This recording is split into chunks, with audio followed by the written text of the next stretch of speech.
Buenas tardes.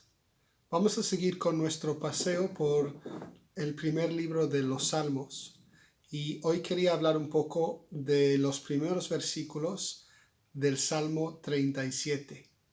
Una vez más es un salmo un poco más largo y no tenemos tiempo para mirar todo, pero vamos a mirar los primeros 9 versículos y intentar sacar una enseñanza de ellos. De hecho, no es un salmo típico.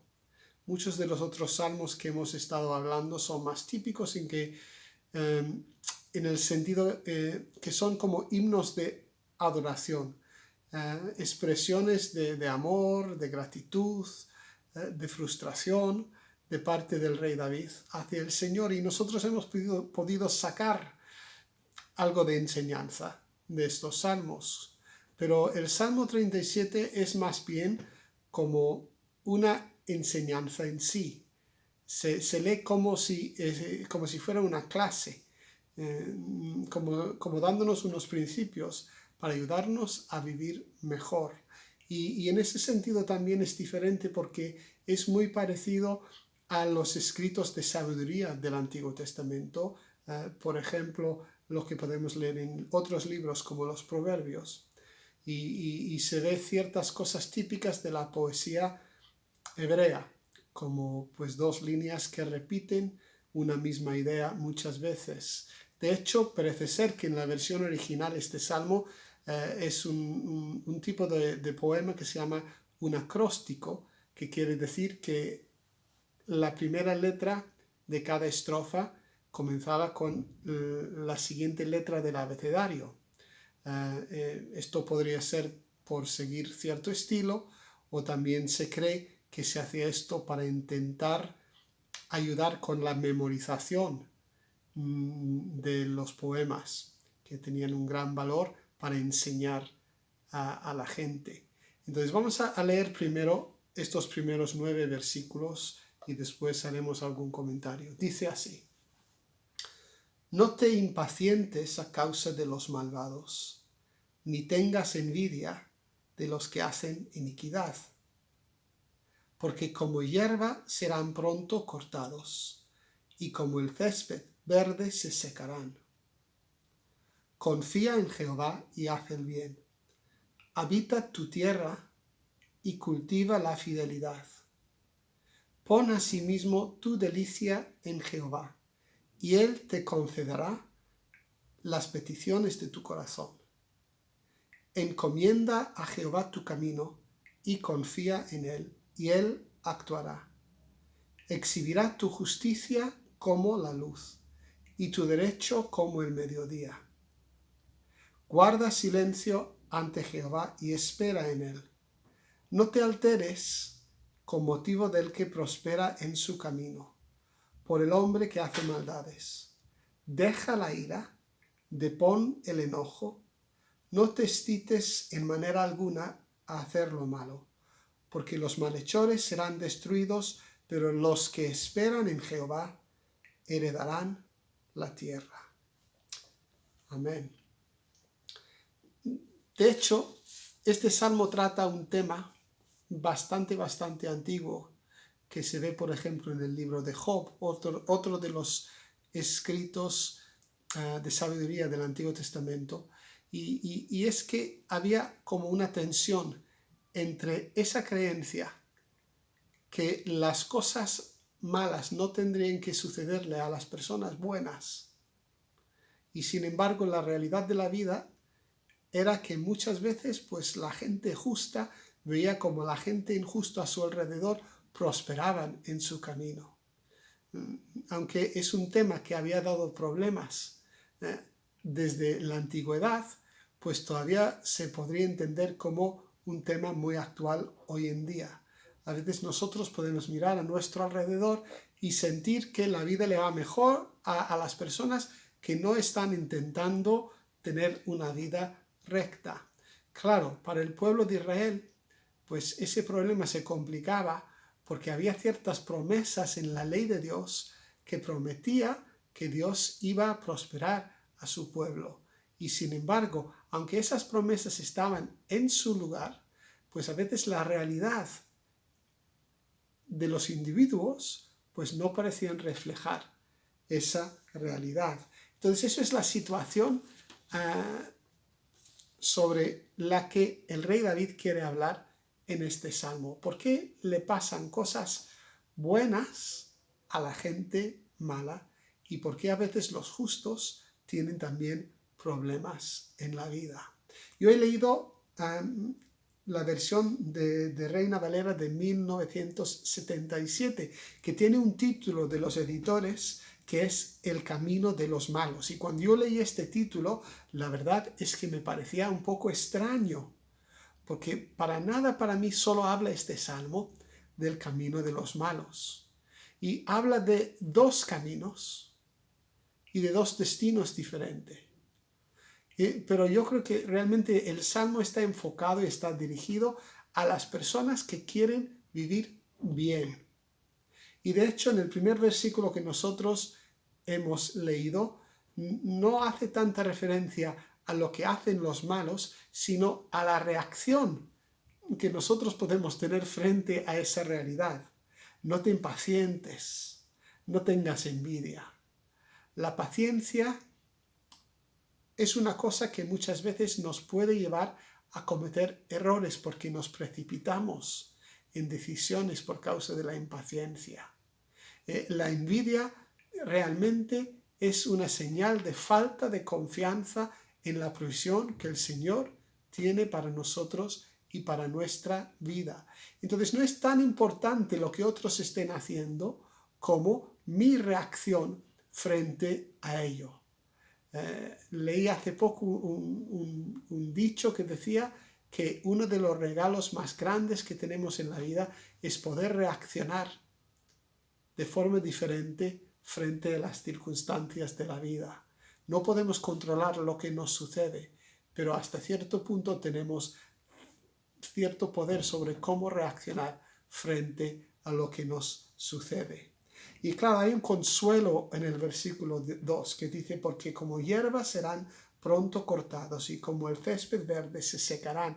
Entonces, realmente lo que importa es darnos cuenta que lo que vemos a nuestro alrededor ahora mismo no es el fin de las cosas.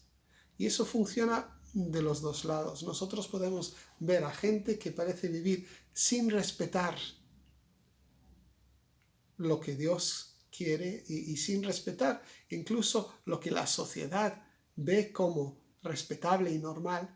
Y podemos ver que están prosperando, pero eso no es necesariamente el final de las cosas. Esto recuerda un poco otro salmo, el Salmo 73, estamos hablando del 37, pues el Salmo 73 habla algo parecido. El salmista dice que se sentía frustrado al ver la prosperidad de los malvados y sin embargo, entrando en el templo, pues cerca del Señor, se dio cuenta del fin de ellos y además se dio cuenta de la gran dicha que había en su vida porque siempre había estado con el Señor.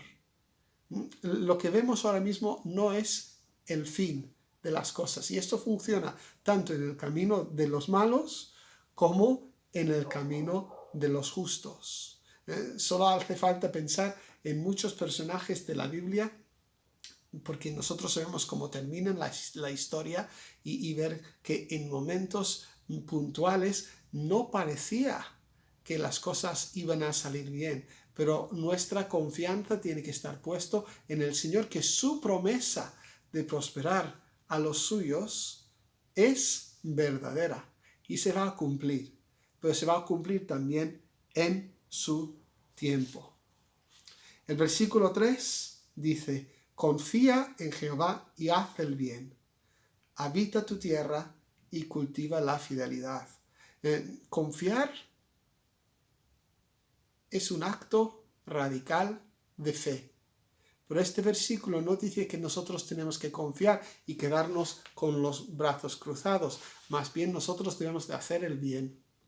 Entonces confiamos en el Señor, pero también ponemos de nuestra parte y cultivamos nuestra tierra. Qué bonito cultivar la fidelidad, que en medio de todas las circunstancias seguir siendo fieles al Señor y también a la gente que hay a nuestro alrededor. Pon asimismo tu delicia en Jehová, y Él te concederá las peticiones de tu corazón. Este versículo es quizá el más conocido del Salmo.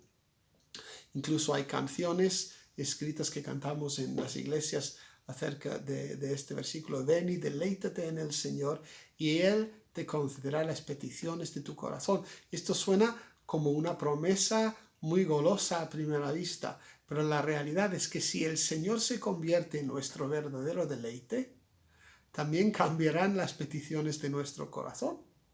Y nosotros vamos a querer tener las cosas que son lo que el Señor quiere tener para nosotros. Si el Señor se convierte realmente en nuestro bien más preciado, pues terminaremos pensando de otra forma.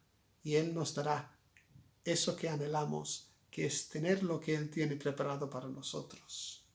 El versículo 5, encomienda a Jehová tu camino y confía en Él, y Él actuará. Entonces tenemos una segunda referencia a la necesidad de confiar en el Señor. Pero antes hemos dicho, confía en el Señor y haz el bien. Pero hay otra promesa aquí, confía en el Señor y Él actuará. Nosotros hacemos lo que tenemos que hacer, ponemos de nuestra parte, pero el Señor también pues va a hacer lo que hace falta hacer en nuestras vidas. Y dice en el versículo 6, exhibirá tu justicia como la luz y tu derecho como el mediodía. Lo que me llama la atención de este versículo es que dice que Él exhibirá tu justicia y tu derecho. No dice su justicia y su derecho. Pero yo creo que de la misma forma que he dicho antes, que cuando el Señor se convierte en mi delicia, y las peticiones de mi corazón son las de su corazón, cuando yo estoy confiando en el Señor, cuando yo le encomiendo mi camino y dejo que Él actúe, pues yo realmente soy reflejo de su justicia y de su derecho. Muy interesante el versículo 7. Guarda silencio ante Jehová y espera en Él. No te alteres con motivo del que prospera en su camino por el hombre que hace maldades. Hay que guardar silencio. No hay que intentar buscar el apoyo de las personas en contra de los demás. Tenemos que confiar en el Señor y tenemos que creer que realmente es Él quien nos va a defender. Nosotros no tenemos por qué defendernos tanto a nosotros mismos si tenemos alguien que nos defienda.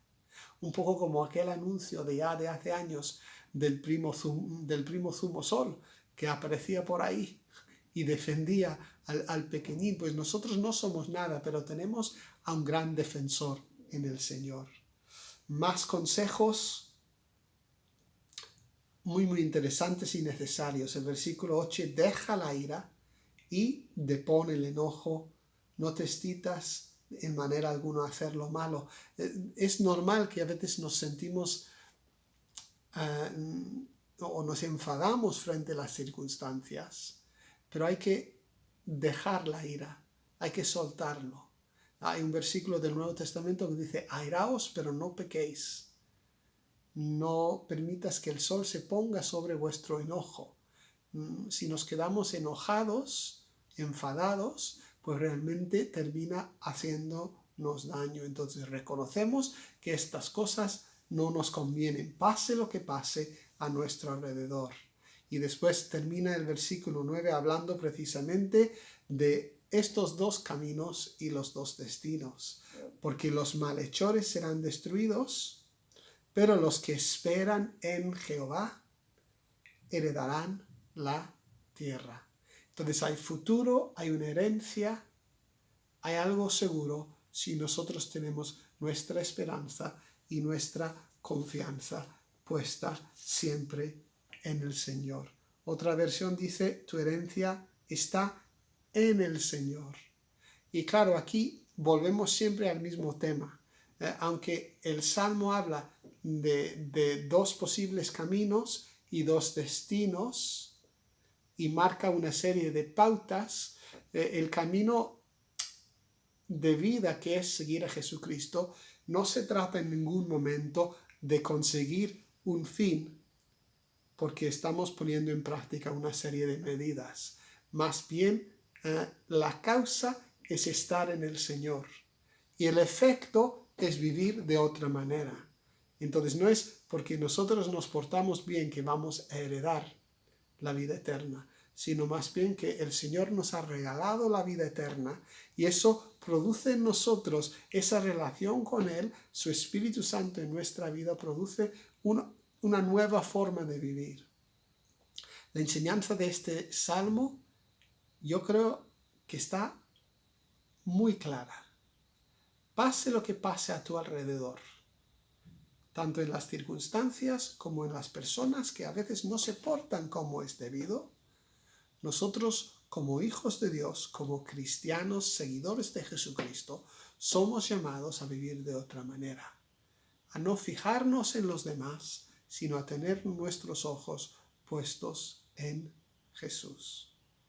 Yo te quiero invitar en esta semana a deleitarte en el Señor, a que el Señor sea el centro, el punto de enfoque de tu vida y creyendo en la promesa que Él te dará las peticiones de tu corazón. Vamos a orar juntos. Padre, te damos gracias, Señor, por tu palabra que trae luz a nuestra vida. Padre, que aunque estos versos fueron escritos hace tantos años, todavía tienen poder para guiar nuestros pasos.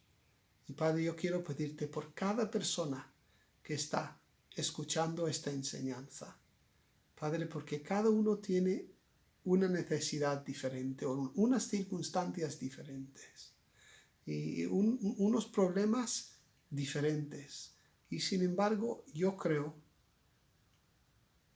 que tu provisión para nosotros, Jesucristo, es la respuesta que necesitamos.